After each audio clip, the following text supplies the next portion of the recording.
राजा जी चढ़े गेल सोना पिया गरमी के दिनावा घमे बदनावा एहो घमे बदनावा तनी डोलाई दाना बेनावा चुमे पसेनावा तनी डोलाई दाना बेनावा चुमे पसेनावा आवा डोला दाना करबो जोगाड़ धनी जैबो लुधियाना मन कहाना कोई बहाना नहीं चलतो करबो जोगाड़ धनी जैबो लुधियाना मन कहाना हेगे मन कहाना भेज देबो एसी वाला मसीना नहीं चुतो पसीना भेज देबो एसी वाला मसीना नहीं चुतो पसीना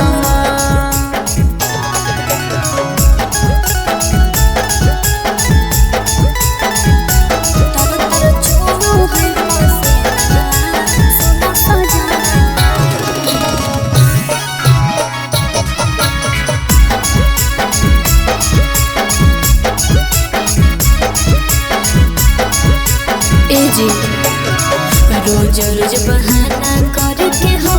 तोहर धंधा जी आबे न मौगी तोहरा करी देबो ठंडा जी सब बुझियो रोज रोज बहाना करके हो तोहर धंधा जी आबे न मौगी तोहरा करी देबो ठंडा जी जहिया से लइला पिया करके गवनावा सुना सजनावा एहो सुना सजनावा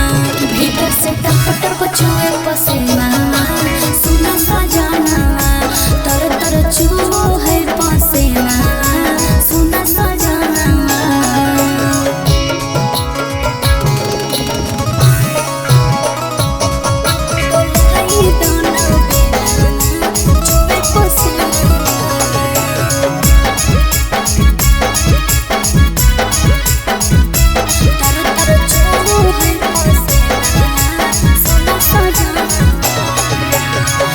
रोहित तुलसी परदेसी सैया जी सुन लो जी आबे दे कमा के धनी हमारा रुपैया जी हम सब नहीं जानियो रुस जइबो रविस रंजित परदेसी सैया जी आबे दे कमा के धनी हमारा रुपैया जी होई जाए गिला पिया हमर लहंगावा सुना सजनावा एहो सुना सजनावा कहिया लगई भो कूलर मसीनावा सुना सजनावा कहिया लगई भो कूलर मसीनावा सुना सजनावा सुना सजनावा।